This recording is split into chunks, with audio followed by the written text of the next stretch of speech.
Chief Justice Roberts, Vice President Harris, Speaker Pelosi, Leader Schumer, Leader McConnell, Vice President Pence, and my distinguished guests, my fellow Americans. This is America's day. This is democracy's day, a day of history and hope, of renewal and resolve. Through a crucible for the ages, America has been tested anew, and America has risen to the challenge. Today, we celebrate the triumph not of a candidate, but of a cause, the cause of democracy. The people, the will of the people has been heard, and the will of the people has been heeded. We've learned again that democracy is precious. Democracy is fragile. And at this hour, my friends, democracy has prevailed. So now, on this hallowed ground where just a few days ago, violence sought to shake the Capitol's very foundation, we come together as one nation, under God, indivisible, to carry out the peaceful transfer of power as we have for more than 2 centuries. As we look ahead in our uniquely American way, restless, bold, optimistic, and set our sights on the nation we know we can be and we must be. I thank my predecessors of both parties for their presence here today. I thank them from the bottom of my heart. And I know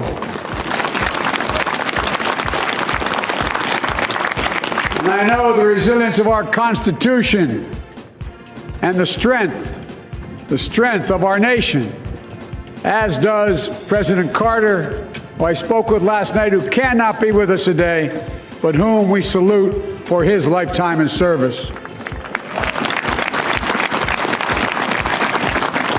I've just taken the sacred oath each of those patriots have taken, the oath first sworn by George Washington. But the American story depends not on any one of us, not on some of us, but on all of us, on we the people who seek a more perfect union. This is a great nation. We are good people. And over the centuries, through storm and strife, in peace and in war, we've come so far, but we still have far to go. We'll press forward with speed and urgency, for we have much to do in this winter of peril and significant possibilities. Much to repair, much to restore, much to heal, much to build, and much to gain. Few people in our nation's history have been more challenged or found a time more challenging or difficult than the time we're in now.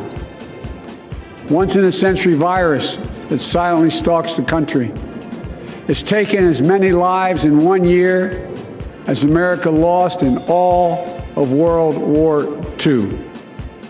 Millions of jobs have been lost. Hundreds of thousands of businesses closed.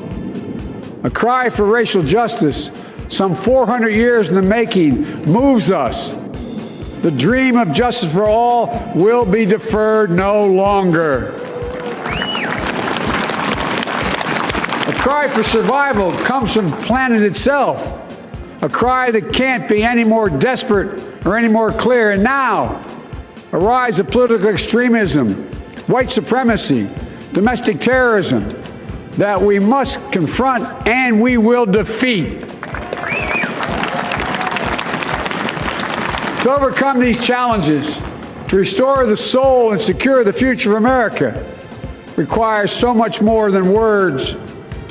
It requires the most elusive of all things in a democracy: unity. Unity. In another January, on New Year's Day in 1863, Abraham Lincoln signed the Emancipation Proclamation. When he put pen to paper, the president said, and I quote, If my name ever goes down into history, it'll be for this act, and my whole soul is in it. My whole soul is in it. Today, on this January day, my whole soul is in this, bringing America together, uniting our people, uniting our nation. And I ask every American to join me in this cause.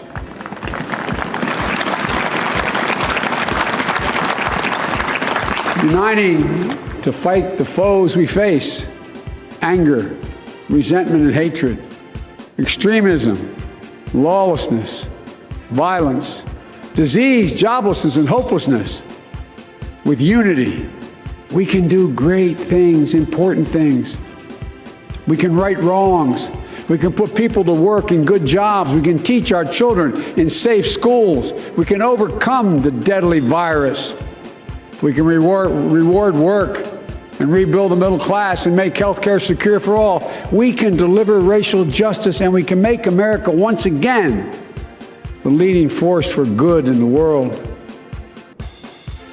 I know speaking of unity can sound to some like a foolish fantasy these days. I know the forces that divide us are deep and they are real. But I also know they are not new. Our history has been a constant struggle between the American ideal that we're all created equal and the harsh, ugly reality that racism, nativism, fear, demonization have long torn us apart. The battle is perennial, and victory is never assured. Through Civil War, the Great Depression, World War, 9/11, through struggle, sacrifice, and setbacks, our better angels have always prevailed. In each of these moments, enough of us have come together to carry all of us forward. And we can do that now. History, faith, and reason show the way of unity. We can see each other not as adversaries, but as neighbors. We can treat each other with dignity and respect. We can join forces, stop the shouting, and lower the temperature. For without unity, there is no peace, only bitterness and fury. No progress, only exhausting outrage. No nation, only a state of chaos. This is our historic moment of crisis and challenge, and unity is the path forward. And we must meet this moment as the United States of America. If we do that, I guarantee you we will not fail. We have never, ever, ever, ever failed in America. We've acted together. And so today, at this time, in this place, let's start afresh, all of us. Let's begin to listen to one another again, hear one another, see one another, show respect to one another. Politics doesn't have to be a raging fire, destroying everything in its path. Every disagreement doesn't have to be a cause for total war. And we must reject the culture in which facts themselves are manipulated and even manufactured.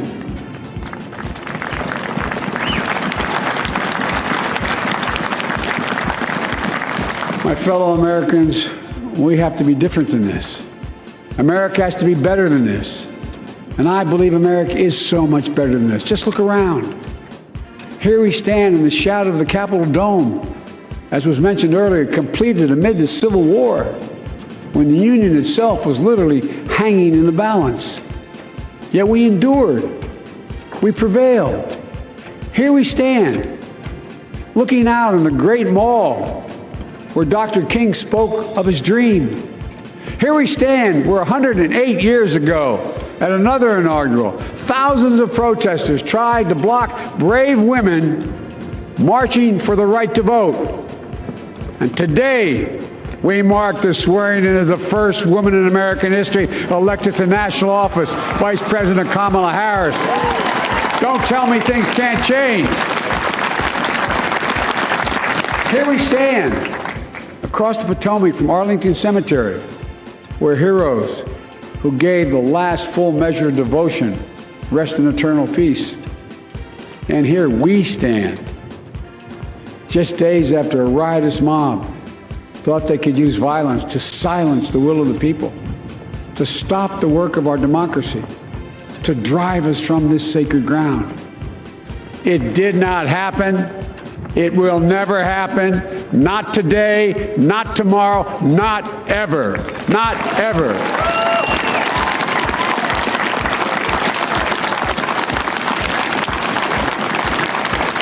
To all those who supported our campaign, I'm humbled by the faith you've placed in us. To all those who did not support us, let me say this. Hear me out as we move forward. Take a measure of me and my heart. If you still disagree, so be it. That's democracy. That's America. The right to dissent peaceably within the guardrails of our republic is perhaps this nation's greatest strength. Yet hear me clearly. Disagreement must not lead to disunion. And I pledge this to you. I will be a president for all Americans. All Americans. And I promise you, I will fight as hard for those who did not support me as for those who did.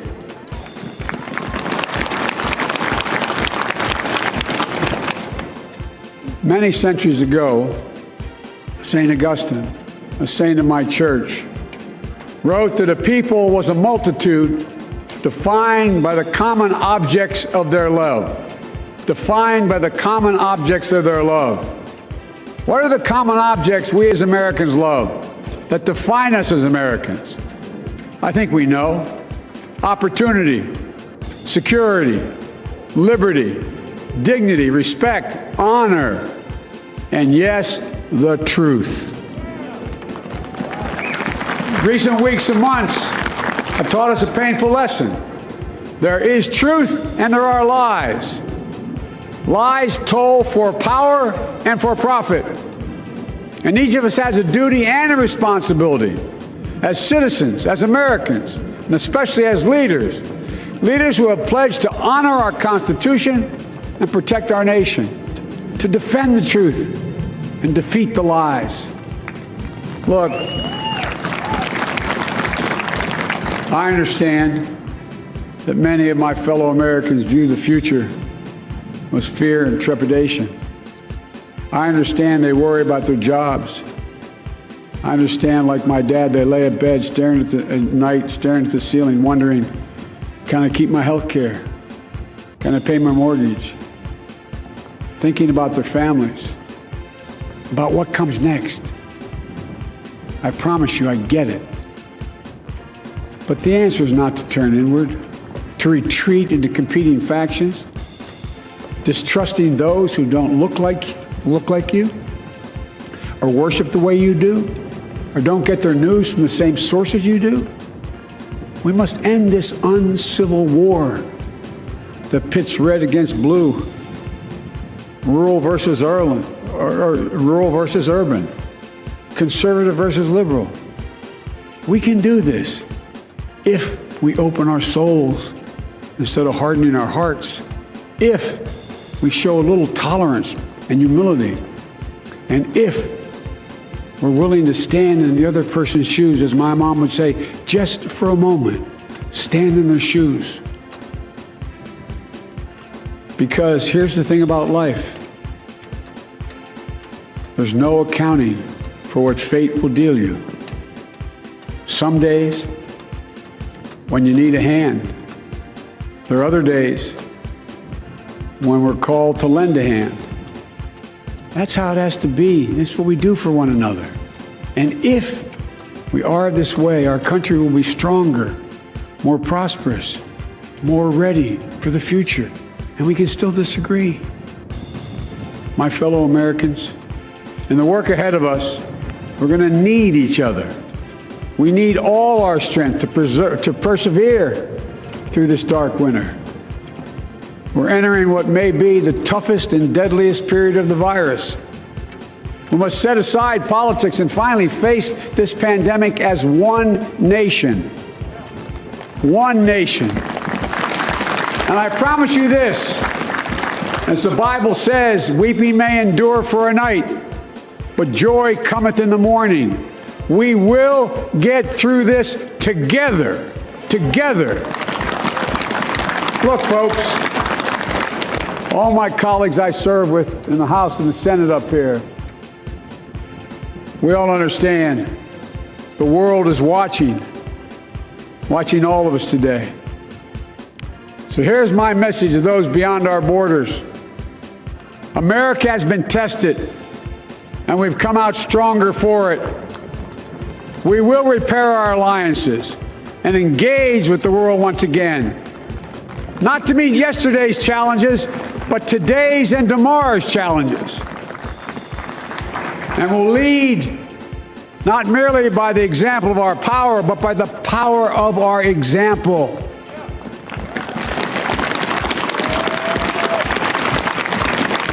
We'll be a strong and trusted partner for peace, progress, and security. Look, you all know we've been through so much in this nation. And in my first act as president, I'd like to ask you to join me in a moment of silent prayer. Remember all of those who we lost in this past year to the pandemic. Those 400,000 fellow Americans, moms, dads, husbands, wives, sons, daughters, friends, neighbors, and co-workers. We'll honor them by becoming the people and the nation we know we can and should be. So I ask you, let's say a silent prayer for those who've lost their lives and those left behind, and for our country.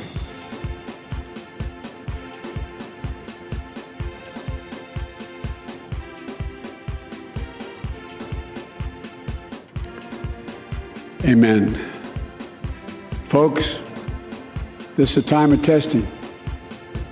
We face an attack on our democracy and on truth, a raging virus, growing inequity, the sting of systemic racism, a climate in crisis, America's role in the world. Any one of these would be enough to challenge us in profound ways.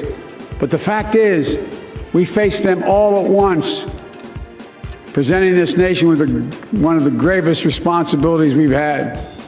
Now we're going to be tested. Are we going to step up, all of us? It's time for boldness, for there is so much to do. And this is certain.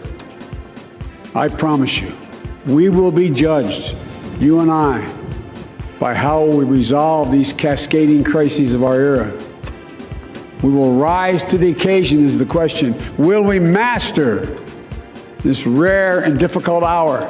Will we meet our obligations and pass along a new and better world to our children? I believe we must. I'm sure you do as well. I believe we will. And when we do, we'll write the next great chapter in the history of the United States of America, the American story. A story that might sound something like a song that means a lot to me. It's called American Anthem. There's one verse that stands out, at least for me, and it goes like this. The work and prayers of century have brought us to this day. What shall be our legacy? What will our children say? Let me know in my heart when my days are through. America, America, I gave my best to you. Let's us add our own work and prayers to the unfolding story of our great nation. If we do this, then when our days are through, our children and our children's children will say of us, they gave their best, they did their duty, they healed a broken land. My fellow Americans, I close the day where I began, with the sacred oath. Before God and all of you, I give you my word. I will always level with you. I will defend the Constitution. I'll defend our democracy. I'll defend America. and will give all of you, keep everything I do in your service, thinking not of power, but of possibilities, not of personal interest, but the public good. And together we shall write an American story of hope, not fear, of unity, not division, of light, not darkness, a story of decency and dignity, love and healing, greatness and goodness. May this be the story that guides us, the story that inspires us, and the story that tells ages yet to come that we answered the call of history. We met the moment. Democracy and hope, truth and justice did not die on our watch but thrived. That America secured liberty at home and stood once again as a beacon to the world. That is what we owe our forebears, one another, and generation to follow. So, with purpose and resolve, we turn to those tasks of our time, sustained by faith, driven by conviction, and devoted to one another and the country we love with all our hearts. May God bless America, and may God protect our troops. Thank you, America.